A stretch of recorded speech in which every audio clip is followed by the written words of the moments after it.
Sara. Mi nombre es Sara. Yo trabajo en el Instituto de Transmedia Design en Eslovenia, pero en vez de hablar de lo que hacemos como institución, quiero presentarles dos casos, dos de las obras que mi equipo ha llevado a cabo. Son muy diferentes. Los primeros se conecta con un documental dirigido por Roman Bondarchuk, y el segundo a una animación, una historia que enseña a los niños a cómo desestigmatizar el estigma que tenga con el abuso sexual, físico o mental. Empezamos primero con la historia de los Ukrainian Sheriffs. ¿De qué se trata? Es una pequeña aldea en la Ucrania que es tan lejos de todo. Se le llama Starburik. Es muy cerca de la parte de la Crimea, en la frontera con Rusia, y lo que sucede con la policía es que si uno vive en Ucrania y vive en una aldea, no hay policía. Entonces, si hay un crimen, un delito, la policía no quiere venir, o vienen 2 horas después, cuando ya el crimen pasó, o incluso te piden, vamos a venir, pero tienen que pagarnos la gasolina, por ejemplo. Un alcalde muy inteligente encontró una solución. Denominó a Víctor y a Volodia como los sheriffs de la aldea, les dio el poder para resolver todas las injusticias que sucedían en ese lugar. Y cuando el equipo empezó a filmar esta historia, pensamos que iba a ser una comedia, como el deber cotidiano, pero luego comenzó la guerra y cambió completamente el curso de nuestra historia. Entonces vemos una comunidad, una aldea que se reúne y se junta para tratar de ayudarse entre sí para sobrevivir de la mejor manera posible. ¿Cómo está? Vale, gracias. Trailer, to let you know how the story feels. Así ven cómo se siente esta historia.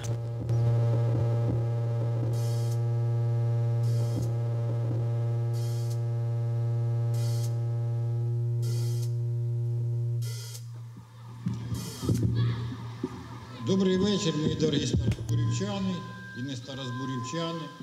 Село є таким, яким є ті люди, які живуть в цьому селі. От Старозбурівка така, як і ми.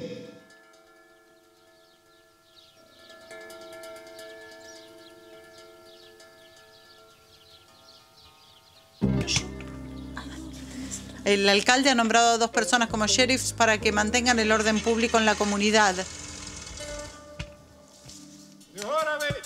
Grigorovich. Devuélvale los documentos. ¿Y quién lo hará? ¿Y lo podemos resolver amigablemente? ¿Y si tomamos algo? Bueno, vamos.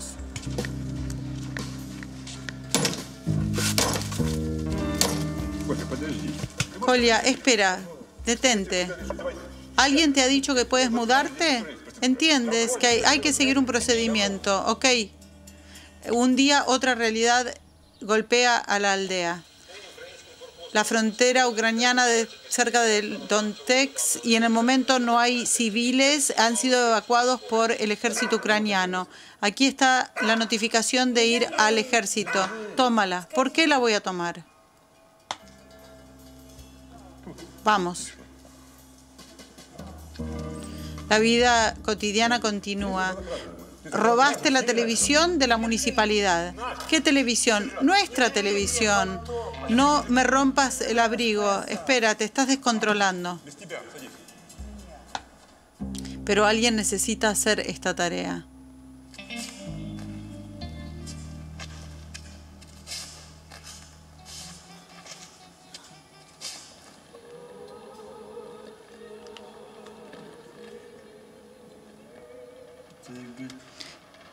Si todos los que se acostaron con ella hubieran puesto dinero, ¿te imaginas el funeral que hubiéramos organizado?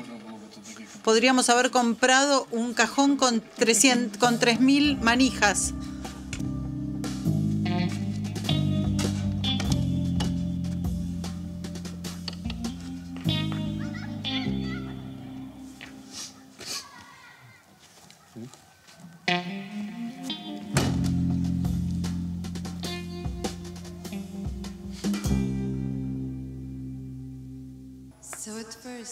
En principio, cuando empezamos a desarrollar una estrategia de transmedia, empezamos con el público.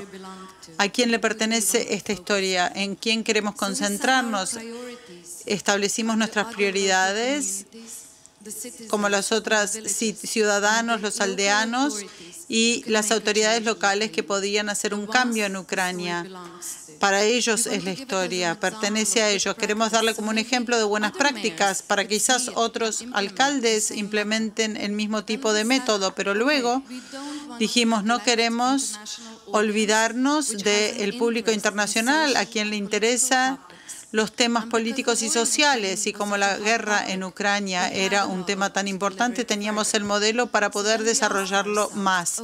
Nos preguntamos, por tanto, ¿cómo vamos a distribuir esto? Entonces dijimos, nuestro enfoque es la Ucrania y nuestros mercados cercanos, donde sale todo este tipo de información sobre los países. Podemos ir un poco más allá y dijimos, bueno, ¿quién ha tenido una guerra y quién está conectado con este tema?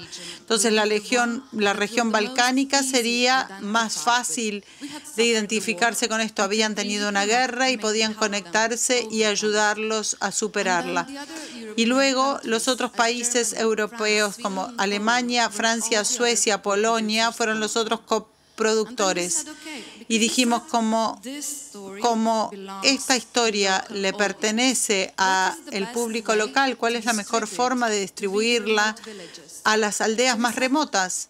Y pensamos, no hay cultura cinematográfica en esos lugares, podríamos hacer eventos móviles con una pantalla e invitar a los aldeanos y abrir el diálogo para ver cómo enfrentaban los temas. Tuvimos 100 distintas pantallas a lo largo de Ucrania y luego pensamos que teníamos un medio para presentar la historia y que nos podía ayudar de todas maneras, y luego también las redes sociales. Hay tantas noticias falsas que dijimos, si podemos comunicarnos sin sesgo ideológico, podemos compartir las noticias de los ciudadanos y que ellos mismos las apoyen.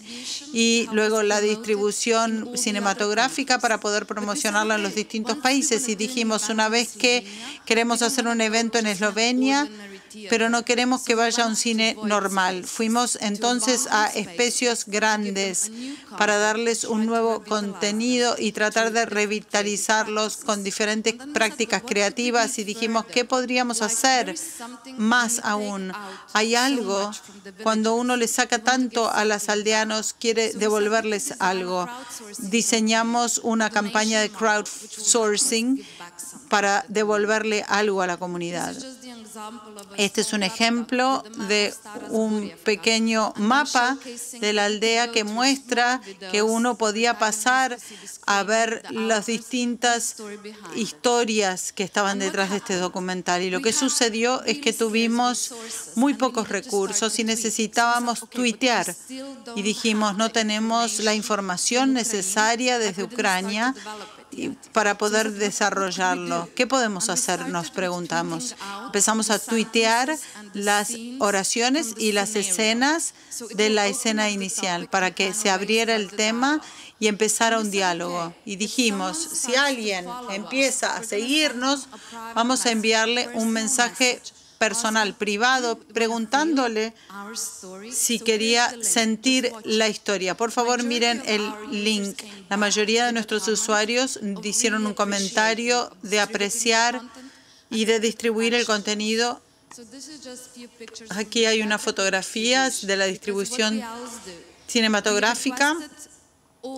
Le pedimos, en donde pudimos, llevamos a los sheriffs, porque ninguno de nosotros podía hablar de la historia de la forma en que ellos podían hacerlo. Son los protagonistas que viajaban con nosotros a Polonia y ahora se van a China, van a presentar su historia allí para que todos puedan sentirla como ellos. ¿Y qué sucedió después? La estrategia existió. Fue el primer proyecto de Transmedia que decidieron apoyar y nos dijeron que estábamos nominados al Oscar. Fue una situación de ganar o perder. No importaba lo que hacíamos, teníamos que hacerlo. Nuestra estrategia no incluía a los miembros de la academia. No sabíamos nada del mercado norteamericano, ni las mecánicas, ni cómo funciona.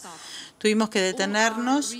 Todos nuestros recursos se asignaron a los Estados Unidos para diseñar eventos de mostrar la película. Tuvimos un gerente, tuvimos un nuevo equipo que nos dijeron la forma de comunicarse en Europa no funciona en los Estados Unidos, hay que cambiarlo. Lo que tuvimos que hacer, tuvimos que poner todos nuestros premios y tuvimos que empezar a promocionar la película con mal marketing y perdimos. No conseguimos el Oscar. Pero luego entendimos el mensaje y aprendimos. Me doy vuelta ahora y cambio a mi proyecto bebé, que es como mi hija. Voy a pasar de la parte real de la historia a mis fantasías. Lo llamamos historias con un enroque, con un cambio. Y Cinda Riel, ¿de qué se trata? Este es el proyecto que ayuda a los niños y enseña a desestigmatizar el estigma. Usa una serie televisiva y apps educativas, exposiciones de realidad virtual como espacio de comunicación y diálogo. Pero antes de entrar, quiero decirles y hablarles de cómo nació este proyecto, porque fue un prototipo pequeño que no sabíamos que iba a crecer. En ese momento lo llamábamos Stigmarella, la historia de un zapato y una niña. Esta es mi colega y mi querida amiga Renata Ashman. Fue en el año 2014 o 13 cuando vino a hablar conmigo y me dijo: Sara, voy a entregar mi cuarto libro. Este es el más difícil. Y este libro hablo sobre mí cuando sufrí abuso sexual en manos de mi padrastro. Yo vengo aquí a decir que mi libro necesita llegar a una mayor audiencia. ¿Puedes ayudarme? Y yo no sabía qué hacer con un libro que habla sobre abuso sexual. Yo vivo en Eslovenia, vivo en un país donde nadie quiere hablar de abuso. Son temas feos, preferimos ponerlo debajo de la alfombra. Entonces establecí un equipo de 25 voluntarios para empezar a trabajar en un concepto. Lo que hicimos fue hacer investigación durante 6 meses. Fuimos a todos los psiquiatras, fuimos a los periodistas, hicimos las entrevistas, examinamos todas las herramientas de comunicación y la forma en que se comunicaban.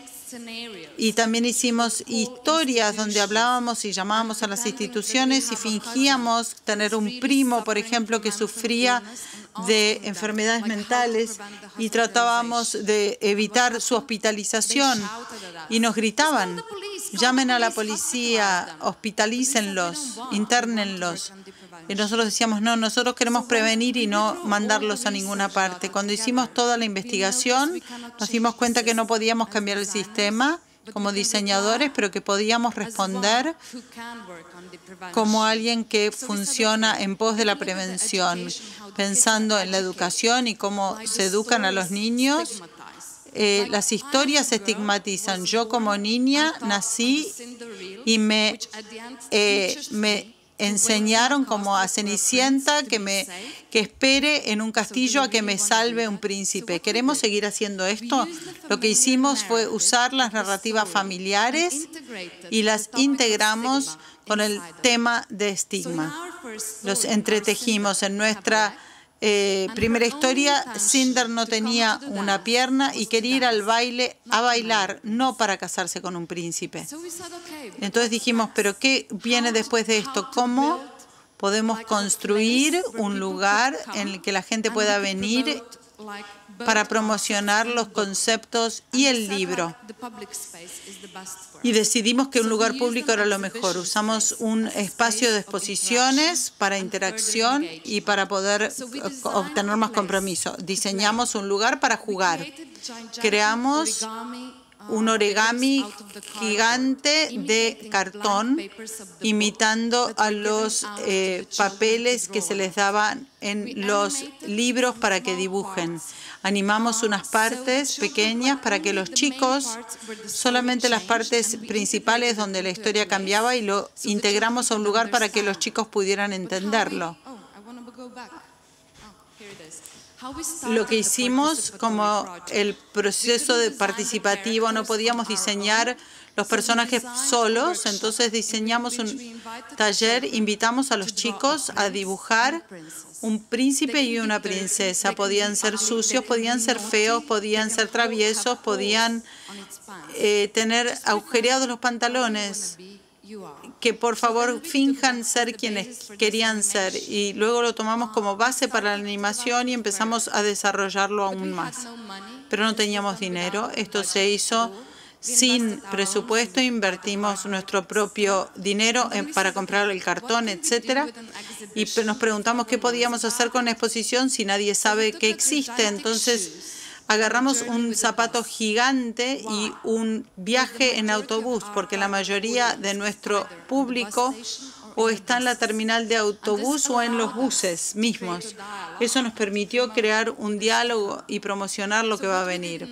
Lo que hicimos luego fue diseñar varios eventos de mesa redonda para que el tema empiece a circular en nuestro mercado. Invitamos a psiquiatras, a Renata, a la prensa, y hasta tuvimos un cuestionario, tuvimos observaciones y les preguntamos muchas cosas. Y al final, la mayoría de las maestras de jardín y los padres nos pidieron dónde podían descargar la película animada, y dijimos no existe, y estuvieron muy desilusionados porque querían usarla como herramienta en un enfoque educativo. Y sí, este proyecto ganó el mejor premio en la Bienal al mejor evento. ¿Y qué sucedió después? Tratamos de aplicar, de pedir fondos en Eslovenia y nos los negaron. En cuanto escucharon que el tema era estigma, nos dijeron no, esto no es la tradición, no encaja, no. Entonces abandonamos el proyecto. Yo estaba de vacaciones en Tailandia y estábamos en Bangkok. Fue muy temprano de mañana y todos mis amigos se fueron. Yo era la única que me quedé porque tenía un vuelo más tarde y recibí un mensaje. Renata se suicidó. El estigma fue demasiado fuerte, no lo pudo soportar. Ella mostró el abuso, el dolor, pudo llegar a un público, pudo diseminar la palabra de su estigma y el mensaje, pero terminó. Yo estaba tan dolorida y enojada y me pregunté sobre el nuevo estigma de esto que se causa por este tipo de violencia. Entonces volví, establecí otro equipo, tratando de ver cómo podía encontrar a los mejores guionistas. Llamé a Smina Kolai, que fue nominada al Emmy. Traté de buscar coproductores en Portugal, en Francia, y empezamos a desarrollarlo. Vamos a ver qué es bueno y qué es malo. ¿Qué es lo que pasó? Cinda Rial, que dijimos queremos ir más profundamente. Nuestra Cinda no tiene una pierna completa y además tiene esta discapacidad y este estigma dentro de sí misma, con su familia y con su comunidad. ¿Cómo lo hacemos? Cinda al principio tiene muletas, camina con muleta y quiere llegar a las cosas, pero quiere ir al baile, pero una vez que recibe la invitación, le pegan y se cae, pero consigue la invitación y llega arrastrándose y se duerme. Y luego viene la madrastra y se la lleva a la hada madrina, se la lleva a su casa y la inspira para que se haga una pierna de madera. Al principio trata de hacerlo y al principio no puede, pero después lo puede lograr. Va al baile y baila como nunca lo hizo antes. Y luego huye y el príncipe la sigue, trata de casarse, está enamorado de ella, pero ella le dice no. Mi única intención fue venir al baile a bailar. Y como ella ha sufrido abuso por sus hermanastras y su madrastra, y sin que el padre lo vea, cuando ella llega a su casa, su padre estaba tan preocupado y demuestra que está apenado, y entonces echa a las madrastras y a las hermanastras y viven felices para siempre. Entonces, estamos en el proceso de desarrollo. Estos son los bocetos de los personajes que queremos usar. Empezamos de vuelta con el proceso participativo y le pedimos a muchos de los jardines de infantes que hagan los talleres, que nos donen los dibujos para poder usarlos dentro del entorno, pero luego no podíamos usar solamente uno. Dijimos, bueno, lo que queremos es que los chicos sienten que participan y entonces agarramos distintas partes de distintos dibujos y armamos como un compuesto de todos estos. Esta es la animación, ¿cuál es la educación? Entonces estamos diseñando una app junto con nuestros coproductores franceses, con Pierre Catan, que le da al usuario el primer personaje sin pierna. Entonces, el reto de este app es tener y dibujar una pierna perfecta. Una vez que el niño dibuja una pierna, recibes un clip de la animación donde Cinda está haciendo panqueques, pero se cae. Pero si puedes dibujar una pierna perfecta, te dan una baile. Y fuimos más allá, dijimos, bueno, de chicos estábamos tan hartos de la educación, hagamos un lugar de juegos. Remitamos a lo primero que teníamos, al prototipo. El espacio de exhibición era tan bueno para la interacción, podemos ir más allá, podemos hacer una nueva tecnología para presentársela a los chicos. Y dijimos que íbamos a desarrollar nuevamente un proyecto participativo que nos permitiera usar un pincel y agregar la historia a la nuestra y pintarla. Pero esta es Cinda real. No, tengo que decirles de la promoción. Nada de esto sería útil si no pensáramos en la distribución de la historia. Y ahí decidimos invitar a músicos célebres de cada país para que hablaran de su propio estigma de discapacidad y así dejaran inaugurado el tema, y que también actuaran para una causa social y que aprovecharan sus públicos ya existentes para tratar el tema de la discapacidad para nosotros. Ya se hizo, no es innovador, pero tiene mucha fuerza. ¿Qué más? La comunicación directa con los jardines, porque es un éxito. Las relaciones públicas, la publicidad, la comunicación en redes sociales. ¿Y qué más? Todo esto nos permite abordar y profundizar las historias. Así que desarrollamos estas historias con una vuelta de tuerca.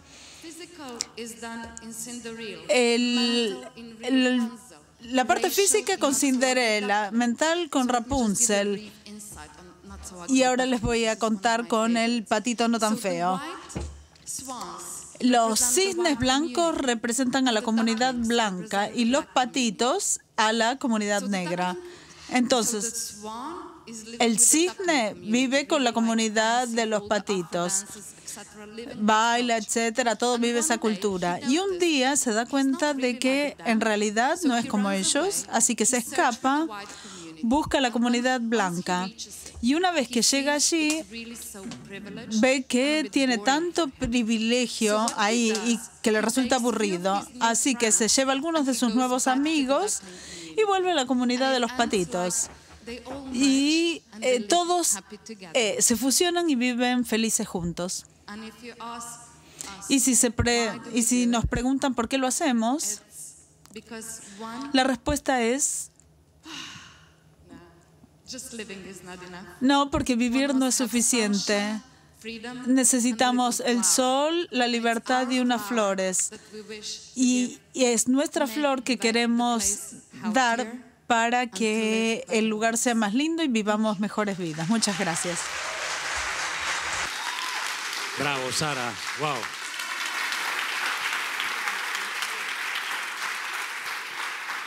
Es un hermoso homenaje a Renata el que estás haciendo y llevando adelante. Es muy conmovedora la historia.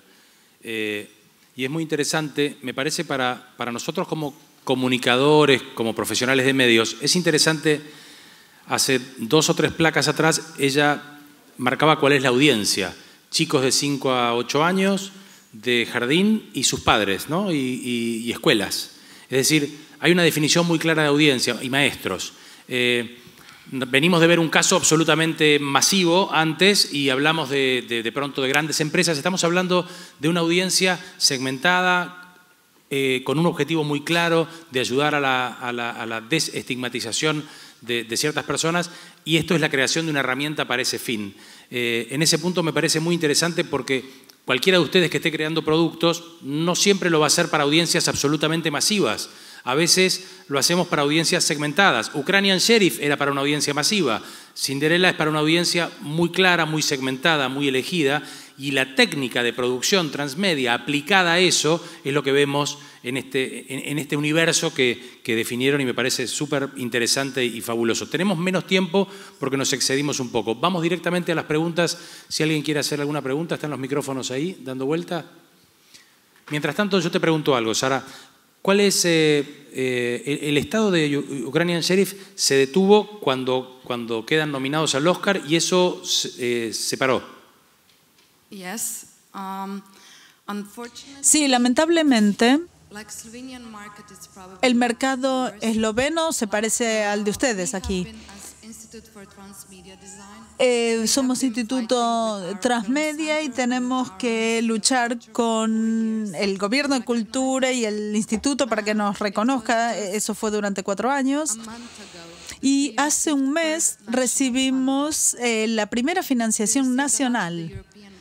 Recibimos mucha europea, pero ninguna así.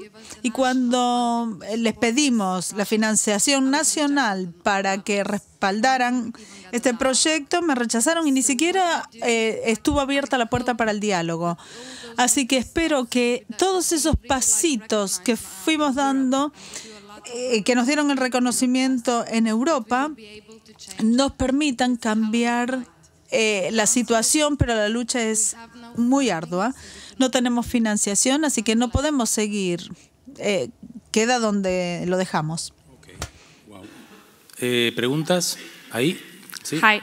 I think that it's really valuable. Hola, creo que es muy valioso lo que están haciendo con el propio estigma y también aportar estos nuevos medios y esta nueva forma de contar historias para los niños, pero quisiera saber si tienen algún plan de ampliar a otras generaciones, a otros públicos, porque apuntar a los niños es como los resultados se van a ver en un plazo más largo. Y si también tienen un público meta más adulto o mayor al que quieran apuntar, para contar qué. ¿Estás diciendo en general o no en relación con esto? Lo que nos mostraste de Cinderella son cuentos más que nada para los niños pequeños y sus padres. ¿O tienen la aspiración de ir más allá de los niños? No con este proyecto. Porque si uno quiere trabajar en prevención, tiene que empezar a reeducar a los niños. Así que esta es nuestra forma de hacerlo. Empecé con un prototipo pequeño y pasé de Cinderella a los cuentos con una vuelta de tuerca para mostrar la sostenibilidad del proyecto que puede traducirse a largo plazo. Necesitamos 20 años para tratar de reeducar. Tuvimos esta financiación de 4 años. Estamos conscientes de que nos va a llevar todo ese tiempo y me di cuenta de que yo tengo mucha energía y necesité así todo años para no atacar a la gente, porque iba y les decía, quiero hacer esto y lo otro, y la gente se asusta, como que para un poco. Y es lo mismo, si uno quiere cambiar algo y lo hace así, no se puede. Pero si se cambia la manera y se empieza a reeducar con motivación positiva, amable, la gente quizás no sepa qué están haciendo, entonces de esa forma se pueden lograr muy buenos resultados. De la otra forma se los asusta un poco. Más? ¿Por ahí? ¿Dónde? ¿Sí? Bueno, no, sí, yo coincido absolutamente. He tenido una fundación y trabajado sobre comunicación en temas conductuales, de cambios conductuales y educativos y preventivos, y creo que los niños son vectores esenciales para eso, porque además es la forma de llegar mejor al adulto a través del niño, ¿no? Ellos creo que nos pueden cambiar a nosotros y no nosotros a nosotros mismos, es más fácil. No, yo quería preguntarte, pues soy documentalista, me interesó muchísimo lo de Ukrainian Sheriff, y quería preguntarte cómo fue la elección del tema y después cómo lo lograron financiarlo a eso. No sé si yo me lo perdí, sí. Financiarlo, y terminó siendo nada más que el producto audiovisual o tuvo una resolución transmedia más allá de la que ustedes querían y no lograron. Con respecto al financiamiento, tuvimos suerte porque IDFA es como el Festival de Derechos Humanos de Ámsterdam. Tienen financiación que se llama IDFA Vertafan,